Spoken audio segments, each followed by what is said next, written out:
वज़ीर-ए-आज़म शहबाज शरीफ की अमरीका में अहम मुलाकातें और नुमायां हैसियत। दूसरी जानिब भारतीय वज़ीर-ए-आज़म के भारत में बैठे रहने पर भारत में सोशल मीडिया पर कोहराम मच गया। भारतीय सिफारती माहिरीन इसे भारत की नाकामी करार दे रहे हैं। तज्ज़ियाकारों ने तस्लीम किया कि पाकिस्तान आलमी सतह पर मुतहर्रिक डिप्लोमेट प्लेयर है। ट्रंप के साथ अहम मीटिंग में शहबाज शरीफ की शमूलियत ये साबित करती है कि पाकिस्तान की सिफारती स्टैंडिंग बहुत मजबूत है। वज़ीर-ए-आज़म पाकिस्तान शहबाज शरीफ अमरीका में मुतहर्रिक, भारतीय वज़ीर-ए-आज़म मोदी ट्रंप का सामना करने से खौफजदा होकर भारत में मुंह छुपाए बैठे हैं। भारत में सोशल मीडिया पर सार्फिन भारतीय हुकूमत पर बरस पड़े।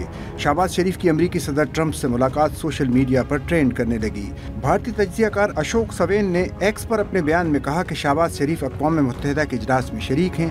वो गजा में जंग बंद करवाने के लिए दूसरे इस्लामी ममालिक के रहनुमाओं के साथ ट्रंप से मुलाकात कर रहे हैं और मोदी अक़वाम मुत्तहिदा की जनरल असम्बली के 80वें इजलास में शिरकत करने की बजाय भारत में छुपे बैठे हैं। तज्ज़ियाकार मुशर्रफ ज़ैदी ने इस इजलास की वीडियो एक्स पर शेयर करते हुए कहा कि गजा में जंग के खात्मे के लिए ट्रंप की इस्लामी ममालिक के रहनुमाओं से मुलाकात में पाकिस्तान का झंडा दरमियान में है। खित्ते को सिक्योरिटी फराहम करने वाला और दुनिया के लिए नागुज़ीर मुल्क पाकिस्तान है।